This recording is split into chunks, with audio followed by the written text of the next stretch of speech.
Good time to move on, and it used to be the great Aussie holiday, but the humble caravan fell out of favour for a little while. Now it's back in a big way. I love a sunburned country. A land of swimming lanes. Pat and Lloyd Ridgway have travelled the length and breadth of Australia, and over the course of 61 years have gone through several trusty caravans. Very rarely did we have a planned trip. It was a matter of where the caravan finished that night. The couple married in 1951 and kicked off a lifetime of touring on their honeymoon. The Great Ocean Road was just a narrow dirt road, and if a car was coming the opposite direction, you both went half on the tar and half on the good dirt. It was that passion for travel that took them to back blocks and landmarks alike as they watched history unfold around them. You go to a motel, then you're confined. Being free to roam, you feel more comfortable. With aircon, TVs and washing machines, today's caravans are a far cry from the first models. Salesman Barry Barker says customers often come back again and again. They'll come in here and say, I want to buy a van to do a trip around Australia and I'm finished.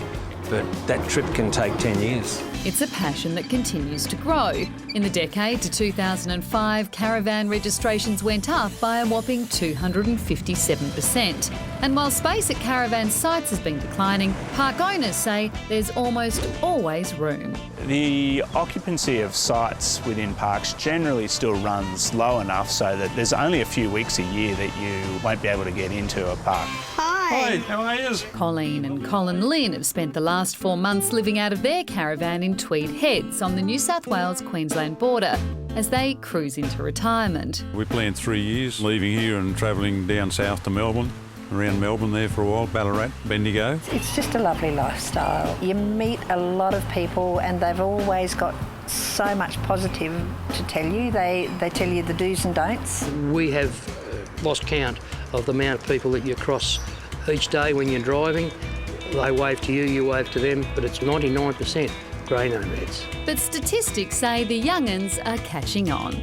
Our research tells us that the 39, 45-year-old bracket is going to become more predominant because it's more inexpensive than going overseas. Last year, Pat and Lloyd Ridgway made the difficult decision to call time on their travelling odyssey and sold their 8th and last caravan. We both realised, we're in our late 80s almost, that it was time to sell the van and just have the car.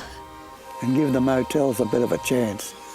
And give a new bunch of travellers a little more space on the wide open road to create their own holiday memories. Being able to go where you want, visit your friends and just not have ties appeals very much to the Australian public. Caravanning with my grandparents, they were just like that. Some of my funniest moments were watching my dad try to reverse a caravan. Your wife wants to go caravanning. Yeah. She really does, with 3 small children, and they can send me postcards.